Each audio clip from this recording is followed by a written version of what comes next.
So in this second part of looking at the Russian Revolution and how Russia moved from a Tsarist autocracy to a communist dictator, we're going to look at the fall of the king. What did Nicholas do to bring about his demise? In part one, we saw how Alexander II had made huge reforms, the Emancipation Reform being the most important in 1861, but being only partly successful because the landed class made the clauses of the reform, which means that the peasants, in fact, didn't improve their lot. They were free, but they were still hungry. We can see that Alexander II, made reforms in education, economics, local government, and he installed courts in the land, which was very important. But when he was assassinated, his son Alexander III has overturned some of these reforms. He certainly has stopped them and come with certain counter reforms, certainly in education. And the most important thing that he brought about was the secret police operating, the Okhrana. Would like to see why the Romanov family had been murdered. They had been a dynasty for over 300 years in Russia. How did they end up being taken from their house, where they were under house arrest in July 1918, and being brutally murdered in the basement of their house, after which their bodies were dumped, covered in sulfuric acid, so that they would be unrecognizable. Some of Nicholas's demise is really down to his own foolish mistakes, in a way. The first foolish mistake was the Russo-Japanese War. His interior minister had suggested that a short, victorious war would stem the tide of revolution that was coming because the harvest had failed, prices had risen, there was high unemployment, there had been an economic downturn, and people were genuinely unhappy. They had no other way of questioning the Tsar's rule, so they were taking to strikes and riots. But the Russo-Japanese War was a disaster for Russia. The Russian navy was decimated. The people blamed Nicholas for being incompetent. How was it possible that this mighty power of Russia had lost a quick and easy war against tiny Japan? The second mistake that Nicholas made was at the Winter Palace demonstration, which became known as Bloody Sunday in 1905. Sergei Witte was the Minister of Finance. He had been working on the railways. He knew a lot about steelworks and railways, and he had organised the expansion of the Trans-Siberian Railway. He had helped to develop industry in Russia. He had said that Russia needed finances from international sources to get the industrial revolution going in Russia. And by 1900, there were around 2.3 million industrial workers in Russia. That meant that you have a new working class that is emerging, not just a peasant class, but a industrial working class.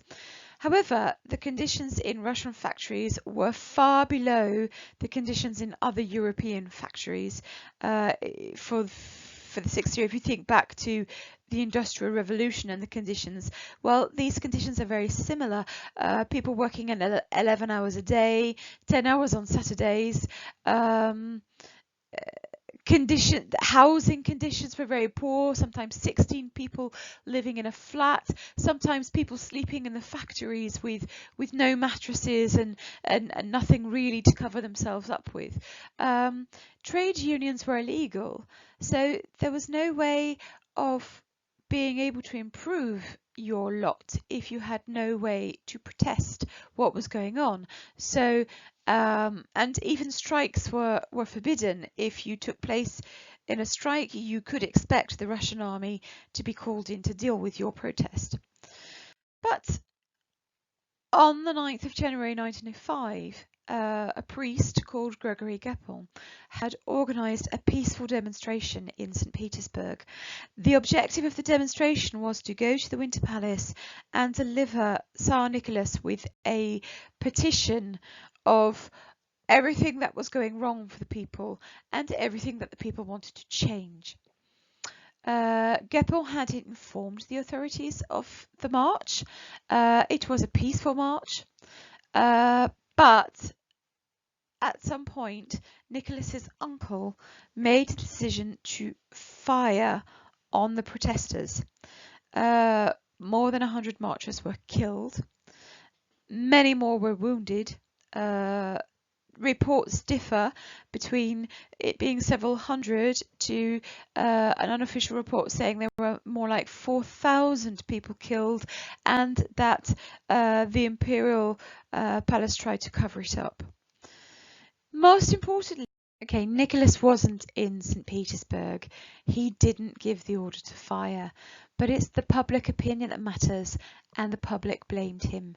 He was the Tsar. He should be there to protect the people, and instead somebody in the imperial palace has given an order to fire on peaceful demonstrators. There were women and children in that demonstration.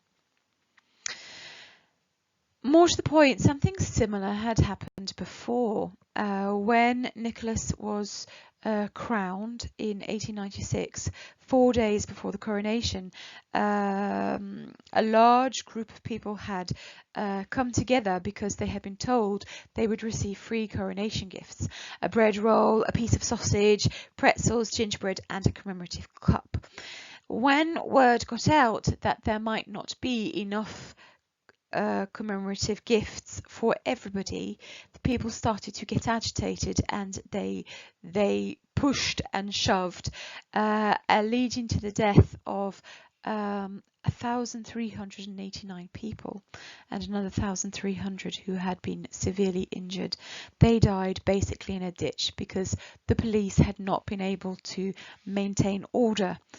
This was already a huge tragedy. But none of it was, again, Nicholas's fault. But he had been advised by another uncle that he needed to continue his day. Coronation plans shouldn't be changed because of the rabble. And so Nicholas carried on with the events on his schedule, and one of them was a festive ball at the French ambassador's place, and the uncle considered that France should not be vexed by the Tsar not coming to the ball. Instead, they vexed the peasant population and, in fact, all of the lower class in Russia. Nicholas had earned himself the name of Nicholas the Bloody. After Bloody Sunday, riots and unrest continued for the rest of the year. People were facing famine, economic downturn, there was high unemployment, there was dissatisfaction because of the Russo-Japanese War. In February, Nicholas's uncle Sergei Alexandrovich, the Prince of Kadinka, which was the Kadinka tragedy at the coronation, where the people got crushed, was assassinated by a social revolutionary. By October, in fact by June, Nicholas was already making noises about being able to install the Duma, and by October he had presented his October manifesto, in which they suggested to have an elected parliament. The Duma met for the first time in 1906, in May in 1906. But again, Nicholas made a huge mistake, which shows that he can't be trusted to hand over the country. 10 weeks later, he dissolved the Duma because the people of the Duma were opposing him.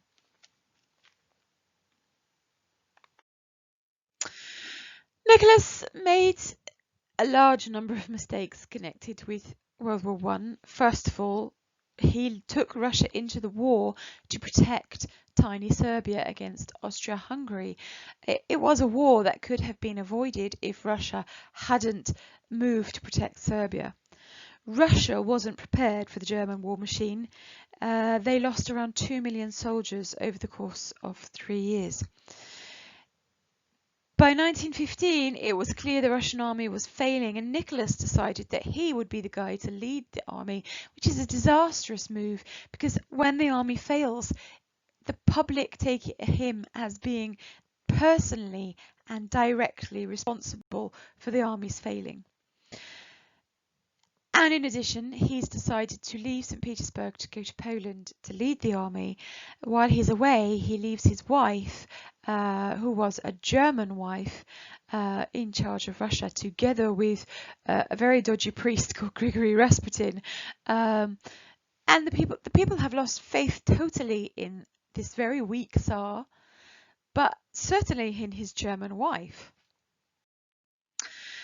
Rasputin, although Rasputin was assassinated in 1916, he did an awful lot of damage to the Tsar's cause. He was either seen as a mystic, a visionary, and a prophet, or he was seen as a religious charlatan. Okay, coming in, having orgies, often drunk, behaving in a very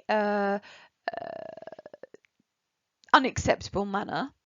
But also having this huge influence over Alexandra. Now, the Tsarina can be, to some extent, understood in that her son, Alexei, was a sufferer of haemophilia. Haemophilia is something that is very common in royal houses, probably because of inbreeding. Haemophilia being the illness where if you get a bruise, you will continue to bleed until death. Nicholas and his wife were very afraid of losing Alexei. Of course, he was the male heir. But most of all, they were a very close family, and they wanted to protect their son. Which parent wouldn't want to protect their child? And Rasputin was believed to be a healer, and because of his healing powers, he gained extraordinary influence in the Russian court. He was eventually assassinated by a group of noblemen, but the damage that he caused had already been done by 1916. The people had no longer any trust in the Russian Tsar. To recap, public opinion about Nicholas was extremely important. There were so many other things going on, like famine, unemployment, the failed emancipation of the serfs, that people had been given a taste of reforms under Alexander II, and then all this had been snatched away from them under Alexander III. The Okhrana, the secret police that was functioning, stifling liberty of press and making sure there was no freedom of speech. Division within the Romanov family, staunch autocrats against those with more liberal leanings, an essentially weak family man who was influenced by diverse family members, again the autocrats, and the fear of counter-revolutionaries who could free and reinstate the Tsar, but the things that he got wrong, losing public admiration over the Kadinka tragedy at his coronation. Bloody Sunday in 1905, where he wasn't there, he didn't give the order to shoot, but he was perceived as being responsible for this. The Russian-Japanese War, the First World War, the fact that Russia was even participating, the fact that Nicholas decides to lead the army, even though he didn't have the skill to do this, or the army who could succeed against the Germans, leaving his German wife to run the country when you're at war against the Germans, and facing heavy losses during the war, and the very bizarre influence that Rasputin had over him and his wife.